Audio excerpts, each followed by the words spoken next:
প্রতিমা বিসর্জনের মধ্য দিয়ে শেষ হলো জামালগঞ্জের ৫১টি পূজা মণ্ডপের দুর্গোৎসব।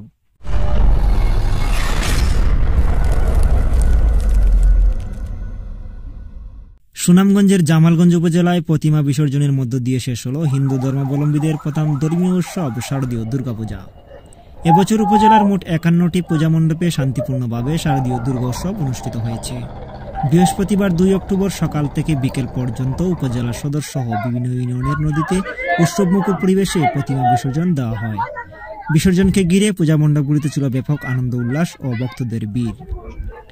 এ সময় স্থানীয় পূজা কমিটির নেতৃবৃন্দরা জানান, এবছর সরকারের পক্ষ থেকে নিরাপত্তার জন্য উপজেলা প্রশাসন, সেনাবাহিনী, পুলিশ, আনসার সহ সকল শ্রেণীর মানুষের কঠোর নজরদারি ছিল।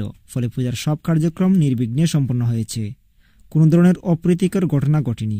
আমরা প্রশাসন, আইন শৃঙ্খলা বাহিনী সহ সংশ্লিষ্ট সকলকে কৃতজ্ঞতা ও ধন্যবাদ জানাই। চাই না কোনো অশুভ শক্তি আমাদেরকে দমন করতে, তাই জন্য আমরা এই দুর্গা মার পূজা করছি। আজ হলো বিজয়া দশমী। আজই মা দুলাই করে তার কৈলাসে চলে যাবেন। এটি হয়তো আমাদের জন্য দুঃখ হতে পারে, কিন্তু আসছে বছর আবার হবে, তখন হয়তো আমরা আরো আনন্দ ফুর্তি করে যাব। সার্বজনীন শ্রী শ্রী দুর্গা উৎসবের সমাপ্তি ঘটেছে।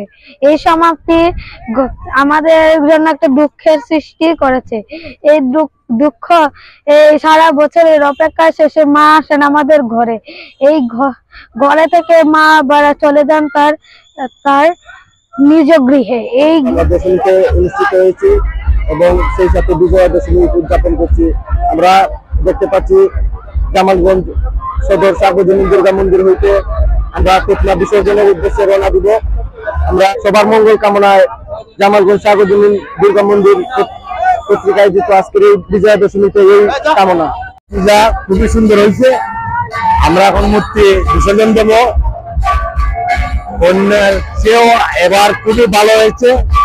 আমরা খুবই সবকিছু আমরা সহযোগিতা পেয়েছি, প্রশাসনের সুযোগ পেয়েছি।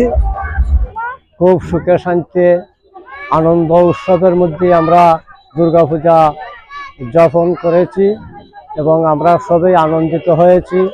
আমরা এটাই চাই যে আমরা সব সময় কাঁধে কাঁধ মিলিয়ে, হাতে হাত মিলিয়ে সবাই ঐক্যবদ্ধ হয়ে যেমন আমরা এইরকম সার্বজনীয় শারদীয় দুর্গাপূজা আমরা করতে পারি। আসার একমাত্র উপলব্ধি হলো এটাই যে মা আসেন শত্রুদেরকে বিনাশ করার জন্য, দুষ্টদের বিনাশ করার জন্য, আর সবাইকে এই বিশ্বের সবাইকে শান্তি দেওয়ার জন্য মা কৈলাস থেকে আসেন। মায়ের কাছে এটাই প্রার্থনা করছি যে প্রাণ, অসুখ, বিসুখ, দুঃখ, দারিদ্র তিনি নিয়ে যান, আমাদেরকে আশীর্বাদ দিয়ে যান।